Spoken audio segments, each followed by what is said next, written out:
السلام علیکم ورحمۃ اللہ وبرکاتہ. I hope you all are well. انشاءاللہ سورۃ البقرہ آیت نمبر 102. وَاتَّبَعُوا مَا تَتْلُو الشَّيَاطِينُ عَلَىٰ مُلْكِ سُلَيْمَانَ. اور وہ اس چیز کے پیچھے لگ گئے جسے شیاطین سلیمان کی بادشاہت میں پڑھا کرتے تھے. بنی اسرائیل نے جب اللہ سبحانہ و تعالیٰ کی کتاب کو ماننے سے انکار کر دیا تو اس کے بعد وہ جادو کے پیچھے لگ گئے. یہ اس دور کا ذکر کیا جا رہا ہے جب سلیمان علیہ السلام کی حکومت تھی اور جس میں انہوں نے جادو کو ایجاد کیا تھا، یعنی یہود نے جادو کو ایجاد کیا تھا. اللہ سبحانہ و تعالیٰ کی حکمت یہ ہے کہ جب بھی کوئی انسان کسی فائدہ مند چیز کو چھوڑتا ہے اور اس سے فائدہ حاصل کرنے کی بجائے دوسری چیزوں میں مصروف ہونا چاہتا ہے تو پھر اللہ سبحانہ و تعالیٰ اس کو ایسی چیز کے پیچھے لگا دیتے ہیں جو کہ اس کے لیے محض نقصان کا باعث ہوتی ہے. اور اسی طرح ان کے ساتھ ہوا جب انہوں نے کتاب کو ماننے سے انکار کر دیا جو کہ ان کے لیے فائدہ مند چیز تھی، تو اللہ سبحانہ و تعالیٰ نے ان کو جادو کے پیچھے لگا دیا. یہود نے اللہ تعالیٰ، فرشتوں، رسولوں، کتابوں، ہر اس انسان سے دشمنی کی جو کہ اللہ سبحانہ و تعالیٰ سے محبت کرتا تھا یا پھر اس کی عبادت کرتا تھا. تو یہ ان کے لیے مکافات عمل تھا کہ ان کو جادو سیکھنے، سکھانے اور جادو کرنے میں مشغول کر دیا گیا. وَاتَّبَعُوا مَا تَتْلُو الشَّيَاطِينُ. یہود اس چیز کے پیچھے لگ گئے جو شیاطین پڑھتے تھے. شیطان ایسے کلام پڑھتے ہیں جس سے دوسروں پر برے اثرات مرتب ہوتے ہیں، یعنی کہ جادو. یہاں جادو کی ایک گمراہی کا بیان ہے کہ انہوں نے اللہ تعالیٰ کی کتاب کو پیچھے ڈالا اور شیطانوں سے جادو سیکھنا شروع کر دیا. وَمَا كَفَرَ سُلَيْمَانُ وَلَٰكِنَّ الشَّيَاطِينَ كَفَرُوا يُعَلِّمُونَ النَّاسَ السِّحْرَ. اور سلیمان نے کفر نہیں کیا لیکن شیاطین نے کفر کیا ہے کہ وہ لوگوں کو جادو سکھاتے تھے. شیاطین نے یہودیوں کو جادو سکھانے کے لیے یہ دھوکہ دیا تھا کہ سلیمان علیہ السلام کی بادشاہت اسی جادو کے زور پہ چلتی ہے اور وہ اسی سے جادو پر عامل تھے. یعنی کہ سلیمان علیہ السلام کی حکومت کے بارے میں ہم سب جانتے ہیں، ہوائیں، پرندے، جنات، انسان، گویا کہ زمین کی بہت ساری چیزیں ان کی حکومت میں آتی تھیں اور وہ اس طرح سے حکومت کرتے تھے کہ ہواؤں کا رخ موڑ لیا کرتے تھے، پرندوں کی بولی جانتے تھے، دور دراز کے علاقوں سے ان کے پاس خبریں اس طرح سے آتی تھیں کہ ان کے پرندے جو تھے ان کے پاس کام کرتے تھے اور وہ دور دراز اڑ کر جاتے اور پرندے وہاں سے خبر لے کے آتے اور مختلف قوموں میں جا کے ان کی جاسوسی کی جاتی تھی. یعنی آج کے دور میں تو بہت سارے ذریعے ہیں جاسوسی کرنے کے، لیکن سلیمان علیہ السلام جانوروں سے جاسوسی کا عمل لیا کرتے تھے اور ان کی ایسی حکومت تھی کہ اس سے پہلے نہ کہ اس کے بعد کسی کو بھی ایسی حکومت نہیں دی گئی. تو شیاطین نے ان کے دلوں میں یہ بات ڈالی کہ سلیمان علیہ السلام جو اس طرح کی حکومت کریں کہ ہر چیز پہ ان کا زور چلتا ہے تو اس کا مطلب ہے وہ جادو کرتے ہیں.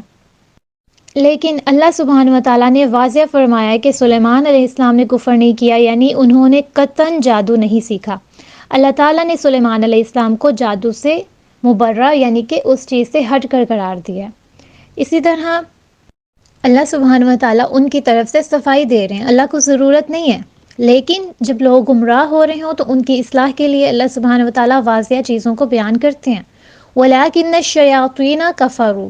سلیمان علیہ السلام نے کفر نہیں کیا بلکہ کس نے کفر کیا ہے؟ شیطانوں نے. شیطان نے کفر کا ارتکاب کیا. وہ جادو سیکھتے ہیں اور وہی جادو سکھاتے ہیں. يُعَلِّمُونَ النَّاسَ السِّحْرَ. وہ لوگوں کو جادو سکھاتے ہیں اور جادو کر کے لوگوں کو گمراہ کرتے ہیں، اور ان کی حرص یہ تھی کہ لوگوں کو سرکش بنائیں اور اسی وجہ سے وہ ان کو جادو سکھاتے ہوتے تھے. شریعت میں جادو ہر اس کام کو کہتے ہیں جس کا سبب چھپا ہوا ہو، اس کے اثرات تو نظر آئیں لیکن اثر ڈالنے والا نظر نہ آئے. جادو کے لیے عربی زبان میں سحر کا لفظ استعمال ہوتا ہے اور علماء نے اس کی بہت زیادہ تعریفیں کی ہیں، یعنی کہ ان کی مختلف آراء ہیں جن میں سے کچھ ایک میں آپ کو بتاتی ہوں. سحر وہ عمل ہے جس میں پہلے شیطان کا قرب حاصل کیا جاتا ہے اور پھر اس سے مدد لی جاتی ہے. اسی طرح الازہری کہتے ہیں کہ سحر دراصل کسی چیز کو اس کی حقیقت سے پھیر دینے کا نام ہے. اسی طرح سمر اپنے ابی عائشہ سے بیان کرتے ہیں کہ عربوں نے جادو کا نام سحر اس لیے رکھا تھا کہ یہ تندرستی کو بیماری سے اور بغض کو محبت سے بدل دیتا ہے. امام راغب کہتے ہیں کہ سحر کا لفظ مختلف معنی میں استعمال ہوتا ہے. اول دھوکہ اور بیکار تخیلات پر بولا جاتا ہے، یعنی کہ وہ ساری چیزیں جو کہ خیالات میں تو ہوتی ہیں لیکن ظاہری طور پہ نہیں ہوتی، تو جادو کے ذریعے سے وہ ساری چیزیں ایسے کی جاتی ہیں جیسے کہ وہ موجود ہیں. اسی طرح سے ابن فارس کہتے ہیں کہ سحر سے متعلق جیسے کہ ایک قوم کا خیال ہے کہ سحر باطل کو حق کی شکل میں پیش کرتا ہے، یعنی جھوٹ کو سچ کر کے دکھانا، جیسے کہ پیچھے والی کوٹیشن میں تھا. سیدنا ابو ہریرہ رضی اللہ تعالیٰ عنہ سے روایت ہے، یہ صحیح بخاری کی حدیث ہے، نبی صلی اللہ علیہ وآلہ وسلم نے فرمایا 7 مہلک گناہوں سے بچو۔ صحابہ نے عرض کیا کہ وہ کون سے گناہ ہیں؟ رسول صلی اللہ علیہ وآلہ وسلم نے فرمایا اللہ تعالیٰ کے ساتھ شرک کرنا، جادو کرنا، ناحق کسی کی جان لینا، جو اللہ تعالیٰ نے حرام کیا ہے یعنی سود کھانا، یتیم کا مال کھانا، جنگ کے دن پیٹ پھیرنا، اور پاک دامن غافل مومن عورتوں پر تہمت لگانا۔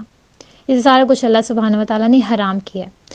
سیدنا ابو موسیٰ اشعری سے روایت ہے کہ نبی کریم صلی اللہ علیہ وآلہ وسلم نے فرمایا 3 آدمی جنت میں داخل نہیں ہوں گے، شراب پینے والا، قطع رحمی کرنے والا، اور جادو پر یقین رکھنے والا۔ جادو برحق ہے، لیکن اللہ سبحانہ وتعالیٰ کے حکم کے بغیر اس کی تاثیر پر یقین رکھنا کہ یہ بغیر اللہ تعالیٰ کے حکم کے ہو جاتا ہے تو یہ بھی حرام ہے، یہ بھی چیز غلط ہے۔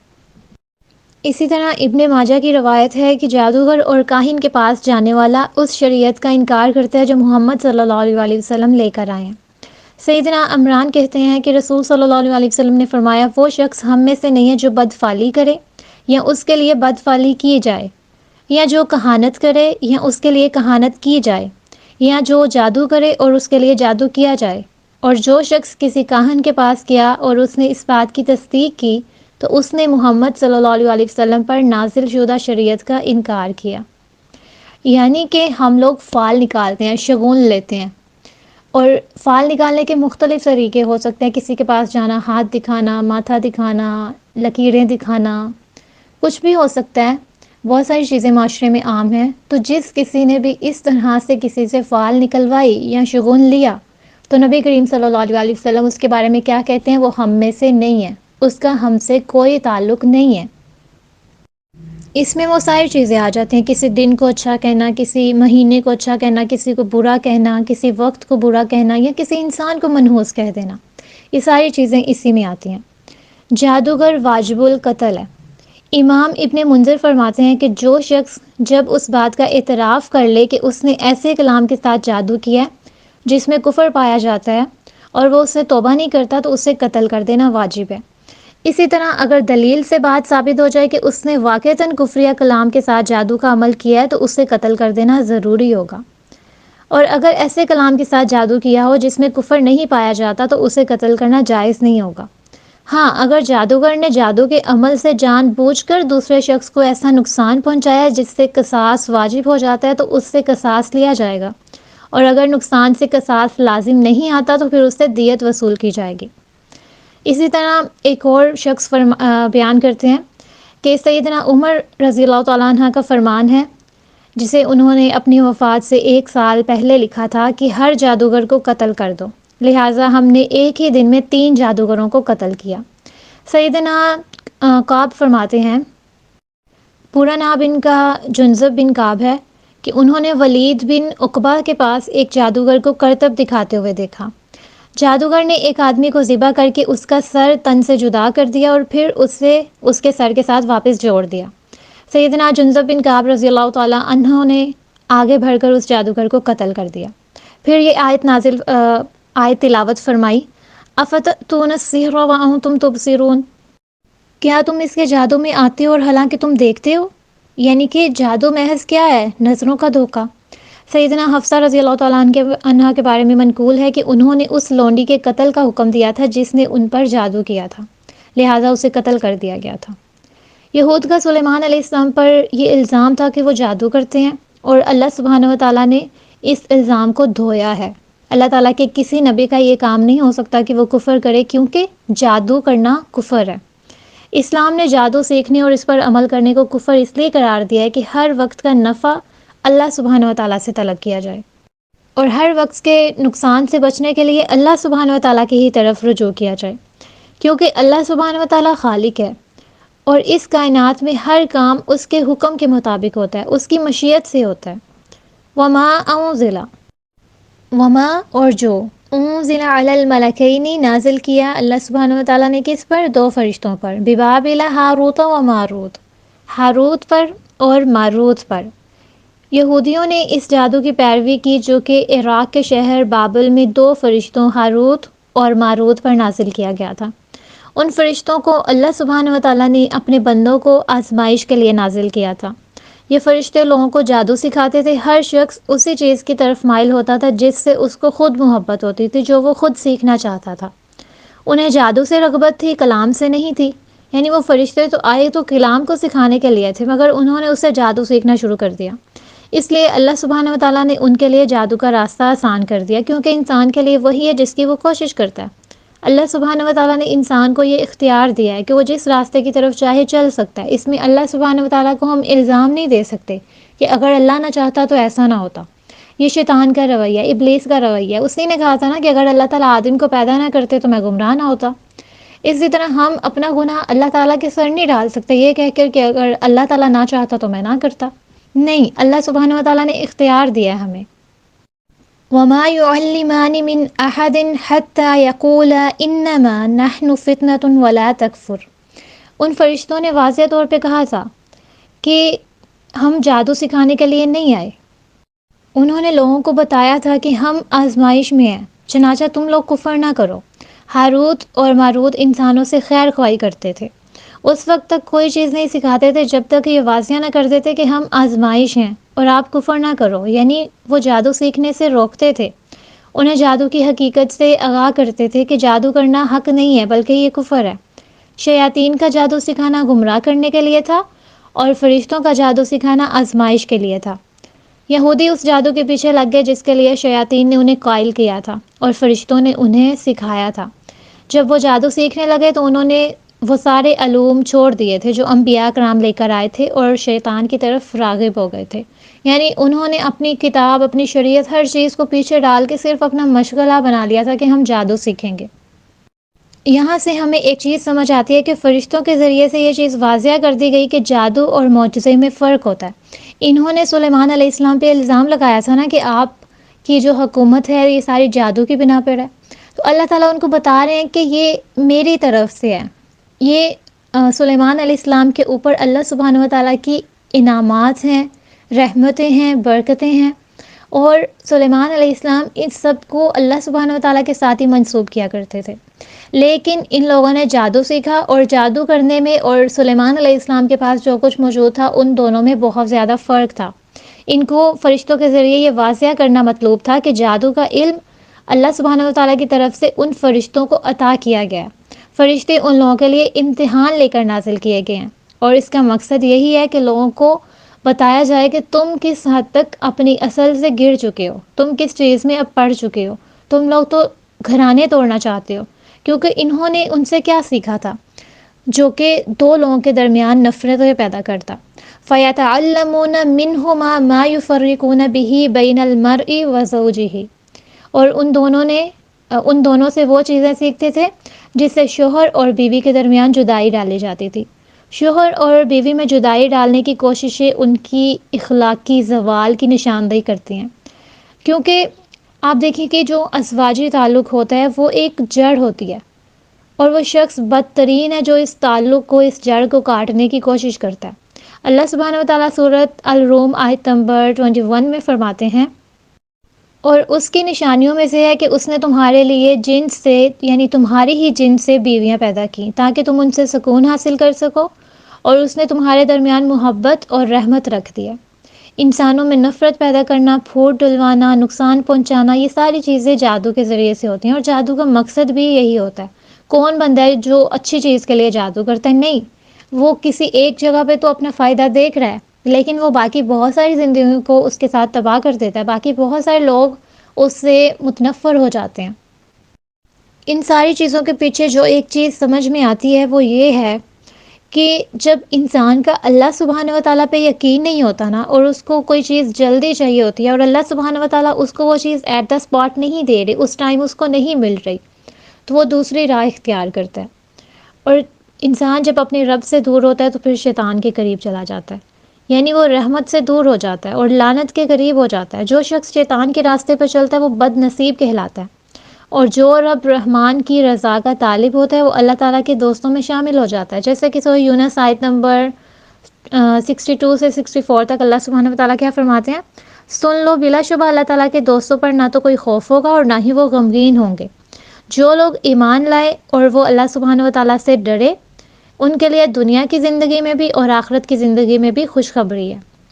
جب بندہ لغویات میں پڑ جاتا ہے، لغویات سے مراد ہر وہ چیز ہے جو کہ بے فائدہ ہے، جس کا کوئی اللہ سبحانہ و تعالیٰ کے ساتھ لنک نہیں ہے، جیسے کہ موسیقی ہم سب جانتے ہیں میوزک حرام ہے، اور جب انسان اللہ سبحانہ و تعالیٰ کے ذکر سے غافل ہو جاتا ہے تو وہ پھر حرام چیزوں میں پڑتا ہے، وہ حرام دیکھتا ہے، حرام کرتا ہے، حرام کھاتا ہے، حرام پیتا ہے، حرام تعلقات رکھتا ہے، وہ نمازوں میں سستی کرتا ہے، بلکہ ہو سکتا ہے کہ بہت سارے لوگ تو پڑھیں ہی نہ، اور جب کہتے ہیں کہ ہم نماز میں سستی ہو رہی ہے، ہم پڑھا نہیں جا رہا ہم سے کچھ بھی، ہمارا دھیان نہیں ہے، تو دیکھنا چاہیے ہماری زندگی میں ایسے کون سے گناہ ہیں جو کہ ہمیں اس چیز سے سستی میں مبتلا کر رہے ہیں، یا پھر ہم پڑھ نہیں پا رہے، ہم کچھ تو ایسا کر رہے ہوتے ہیں کہ اللہ سبحانہ و تعالیٰ چاہ نہیں رہے کہ ہم اس کو سجدہ کریں، ہم اس کے سامنے کھڑے ہوں۔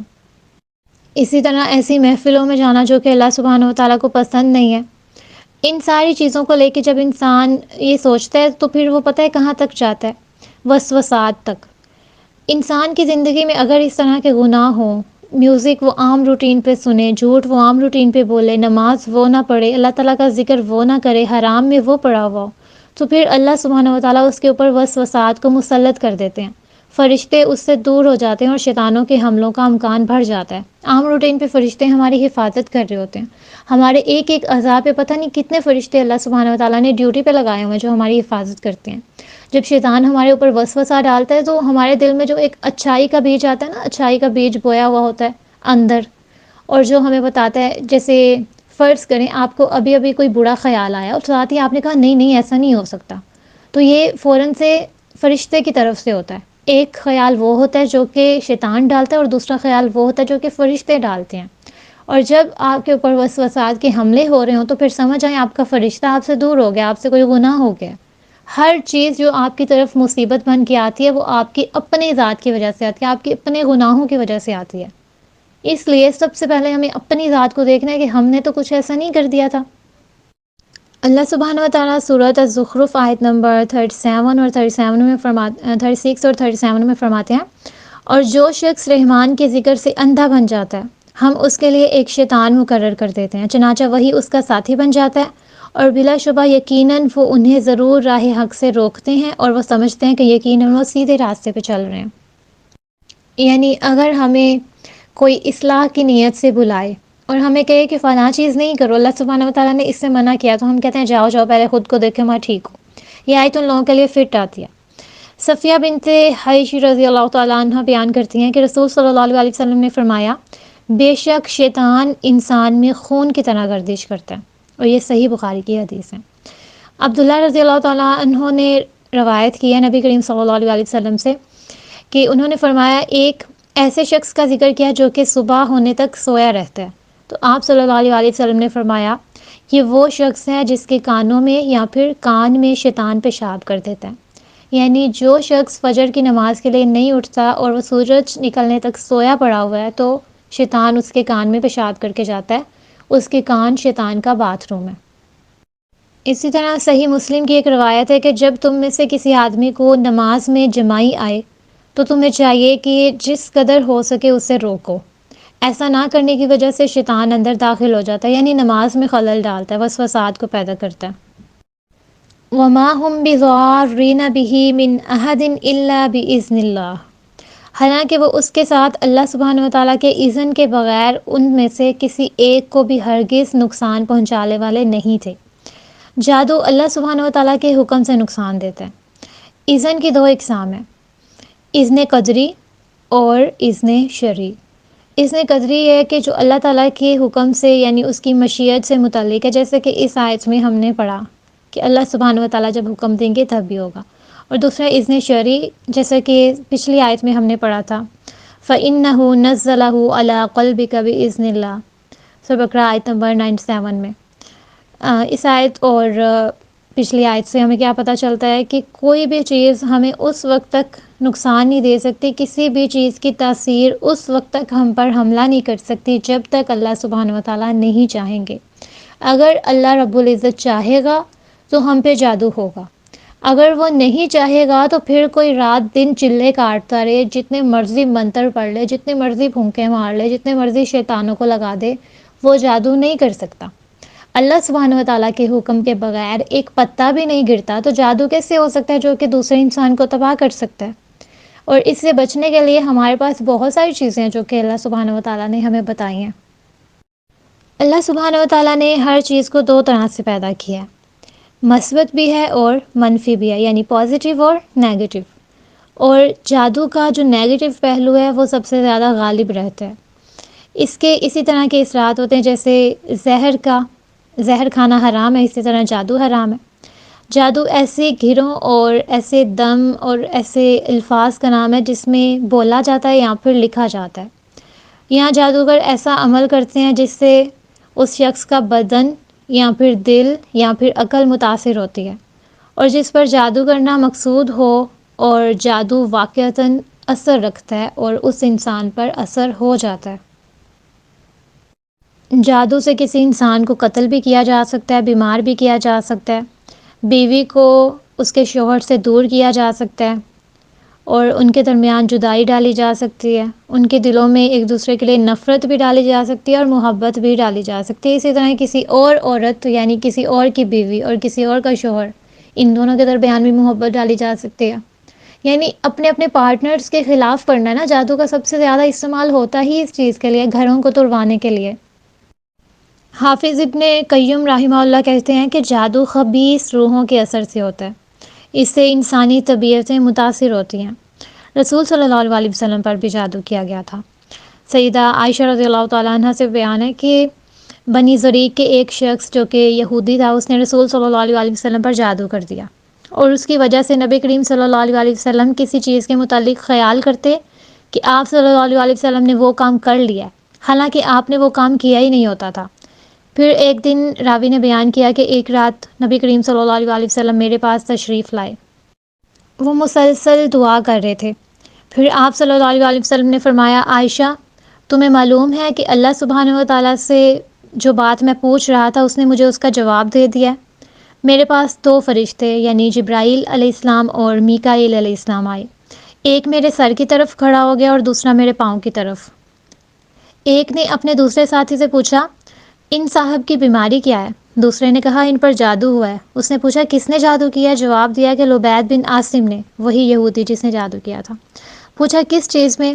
جواب دیا کہ کنگیاور سر کے بال میں، یعنی سر کے بال جو کنگھی والے ہوتے ہیں اس میں، اور جو کہ نر کھجور کے خوشے میں رکھے ہوئے ہیں۔ رسول صلی اللہ علیہ وسلم نے یہ ساری باتیں سنی اور اسی طرح باتیں چلتی رہیں، اور پھر سوال کیا، اور یہ جادو ہے کہاں؟ جواب دیا، زروان کے کنویں میں۔ پھر نبی کریم صلی اللہ علیہ وسلم اس کنویں پر گئے اپنے صحابہ کے ساتھ، اور جب واپس آئے تو فرمایا، عائشہ اس کا پانی ایسا سرخ تھا جیسے مہندی کا نچوڑ ہوتا ہے، اور اس کے کھجور کے درختوں کے سر یعنی اوپر کا حصہ شیطان کے سروں کی طرح تھے۔ میں نے عرض کیا، یا رسول اللہ صلی اللہ علیہ وسلم، آپ نے اس جادو کو باہر کیوں نہیں کر دیا؟ نبی کریم صلی اللہ علیہ وسلم نے فرمایا، اللہ تعالیٰ نے مجھے اس سے عافیت دے دی، اس لیے میں نے مناسب نہیں سمجھا کہ اب میں اس برائی کو خواہ مخواہ لوگوں میں پھیلاؤں۔ پھر آپ صلی اللہ علیہ وسلم نے اس جادو کا سامان، کنگھی، بال، خرما کا غلاف، سب کچھ دفن کر دیا۔ وَيَتَعَلَّمُونَ مَا يَضُرُّهُمْ وَلَا يَنفَعُهُمْ، اور وہ ایسا علم سیکھتے تھے جو انہیں نقصان پہنچاتا اور انہیں نفع نہیں دیتا تھا۔ اس سے کیا مراد ہے کہ اللہ سبحانہ و تعالیٰ نے جادو کے علم کا ذکر کرتے ہوئے فرمایا ہے کہ جادو میں نقصان ہی نقصان ہے، اس چیز میں کوئی بھی دنیاوی فائدہ نہیں ہے۔ جس طرح بہت سارے بعض گناہ ایسے ہیں جس میں اللہ سبحانہ و تعالیٰ نے یہ کہا ہے کہ ان میں کچھ فائدہ بھی ہے، جیسا کہ سورۃ البقرہ آیت نمبر 219 میں اللہ سبحانہ و تعالیٰ فرماتے ہیں، قحط و شراب اور جوئے میں بڑا گناہ ہے، اور لوگوں کے لیے کچھ فائدے بھی ہیں، البتہ ان کا گناہ ان کے فائدے کی نسبت زیادہ بڑا ہے۔ لیکن یہ جادو ایسی چیز ہے جس میں کوئی فائدہ نہیں ہے، نہ دنیاوی اور نہ ہی آخروی۔ دنیا میں بھی یہ جادو کرنے والوں کے چہرے آپ دیکھیں، آپ کا دیکھنے کو دل نہیں کرے گا ان کو، اور ان کے تعلقات، ان کے رشتہ دار، ان کے دوست احباب، کچھ بھی تو ان کے لیے مخلص نہیں ہے۔ ان کے لیے دنیا میں بھی ایک طرح کا عذاب ہے اور آخرت میں بھی ان کے لیے عذاب ہی ہوگا، اور ان کے لیے کچھ فائدہ نہیں ہے۔ اب آتے ہیں جادو کے علاج کی طرف کہ اس کا علاج کیا ہے۔ جیسے کہ ہمارے پاس حدیث سے پتہ چلتا ہے، معوذتین نبی کریم صلی اللہ علیہ وسلم کو سکھائے گئے، سورہ ناس اور سورہ فلق یہ پڑھنی چاہیے، اور صحیح حدیث میں ہے کہ شیطان کو بھگانے کے لیے آیت الکرسی اعلیٰ پانے کا کام ہے، یعنی کہ آپ کے اوپر وسوسات ہوں یا پھر آپ کو لگے کہ جادو وغیرہ کے کچھ اثرات ہیں تو آپ کثرت سے آیت الکرسی پڑھ سکتے ہو۔ لیکن میں پھر کہوں گی کہ قرآن پڑھنے کے لیے نہیں ہے، سمجھنے کے لیے ہے۔ آپ چاہیں تو آیت الکرسی کھول کے پڑھنا سٹارٹ کریں اور اس کے ساتھ اس کا ترجمہ لازمی پڑھیں تاکہ آپ کو سمجھ بھی آئے کہ آپ پڑھ کیا رہے ہو۔ اللہ تعالیٰ سے پناہ مانگیں اس چیز سے، اور اسی طرح قرآن ہمیں ہدایت دیتا ہے اور اسی چیز کی طرف ہدایت دیتا ہے، جیسے کہ سورہ فصلت آیت نمبر 36 میں اللہ سبحانہ وتعالیٰ فرماتے ہیں، اور اگر شیطان کی طرف سے آپ کو کوئی اکساہٹ ہو تو آپ اللہ سبحانہ وتعالیٰ سے پناہ مانگیں، یعنی ذرا سا کوئی بھی وسوسہ آنا لگے فوراً سے اعوذ باللہ من الشیطان الرجیم پڑھیں، لا حول ولا قوۃ الا باللہ پڑھیں۔ اللہ تعالیٰ کا تقوی، اللہ تعالیٰ کے وہ کام جو کہ اس نے کرنے سے منع کیا اور جن کو کرنے کا حکم دیا ان کی حفاظت کریں۔ جو اللہ سبحانہ وتعالیٰ سے ڈرتا ہے نا، اللہ سبحانہ وتعالیٰ اس کی حفاظت کرتے ہیں اور اس کو کسی کے بھی حوالے نہیں کرتے، کسی جادوگر کے، کسی دشمن کے، کسی بھی ایسی چیز کے حوالے نہیں کرتے جس سے انسان کو نقصان پہنچنے کا خدشہ ہو۔ اسی طرح اللہ سبحانہ وتعالیٰ سورۃ طلاق آیت نمبر 2 میں کیا فرماتے ہیں؟ وَمَن يَتَّقِ اللَّهُ يَجْعَل لَّهُ مَخْرَجًا، اور جو اللہ تعالیٰ سے ڈرتا ہے وہ اس کے لیے نکلنے کا راستہ بنا دیتا ہے۔ یہ میری فیوریٹ آیت ہے کہ جب بھی پریشان ہوں، جب بھی کچھ ایسی چیز ہو تو میں اس آیت کو پڑھتی ہوں، وَمَن يَتَّقِ اللَّهَ يَجْعَل لَّهُ مَخْرَجًا، اللہ تعالیٰ مجھے اس چیز سے نکال دے گا۔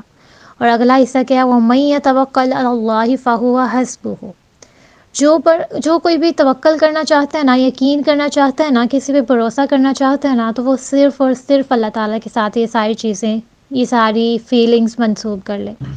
جو اللہ تعالیٰ پر توکل کرے گا اللہ سبحانہ وتعالیٰ اس کے لیے کافی ہو جائیں گے۔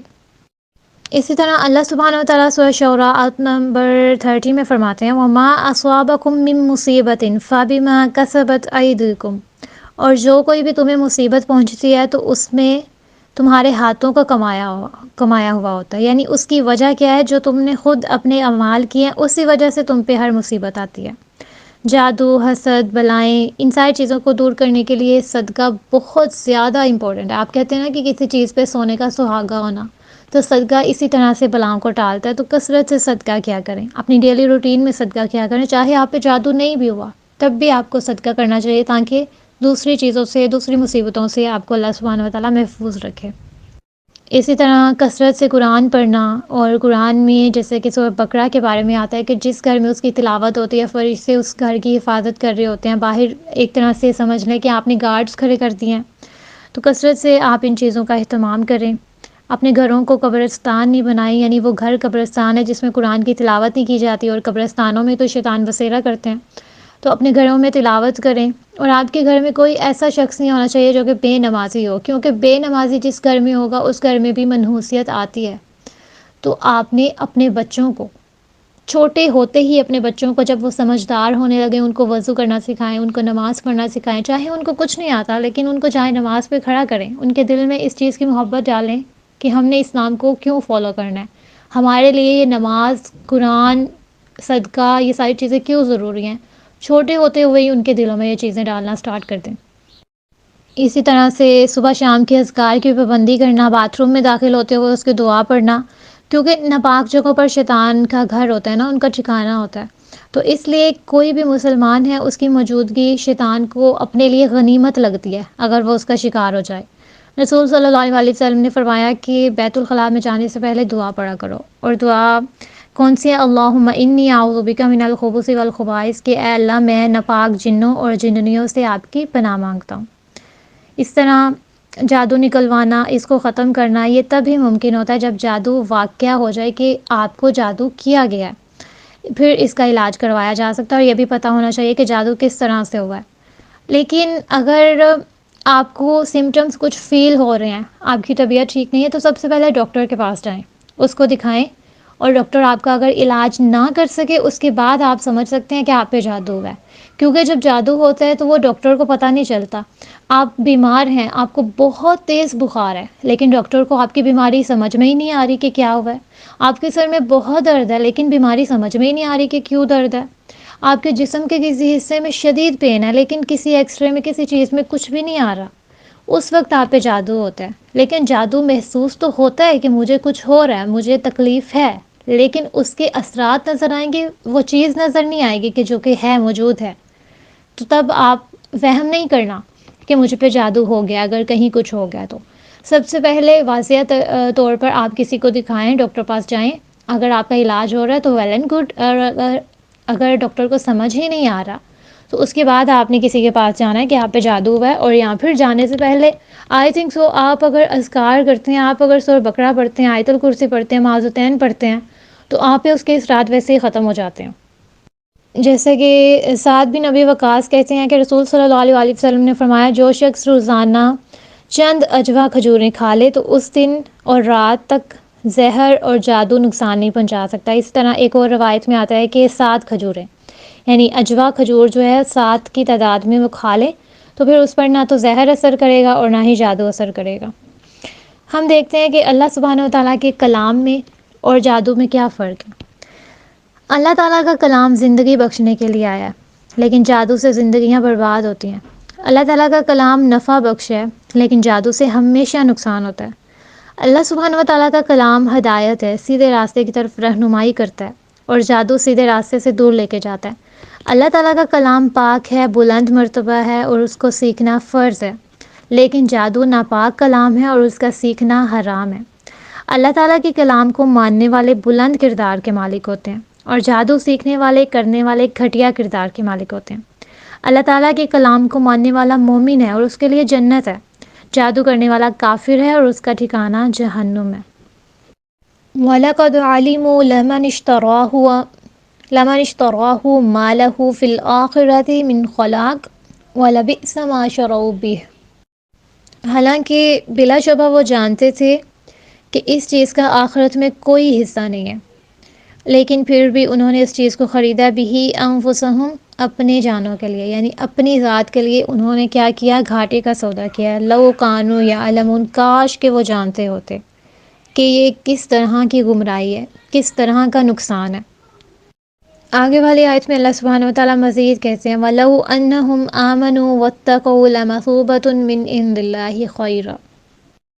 اگر وہ لوگ ایمان لاتے، تقوی اختیار کرتے، لَمَثُوبَةٌ مِّنْ عِندِ اللَّهِ خَيْرٌ، تو ان کے لیے اللہ سبحانہ و تعالیٰ کے پاس بہترین ٹھکانہ ہوتا، بہترین اجر ہوتا. لو کانوا یعلمون، کاش کہ وہ جانتے ہوتے. پھر وہی بات کہ کاش کہ وہ جان لیتے کہ وہ کس طرح کا پا سکتے تھے، کس طرح کا فائدہ ان کو دیا جا رہا تھا، لیکن انہوں نے اپنے لیے کس طرح کا نقصان خریدا. اللہم لا تجعلنا منہم. اللہ سبحانہ و تعالیٰ ہم سب کو ان چیزوں سے محفوظ رکھے، ان شیطانی چالوں سے، جادو سے اور کاہن پرستی سے، ٹیوے لگوانے سے، شگون لینے سے. یہ ساری چیزیں اسلام نے حرام قرار دی ہیں. اللہ سبحانہ و تعالیٰ ہم سب کو محفوظ رکھے. آمین ثم آمین. جزاکم اللہ خیراً.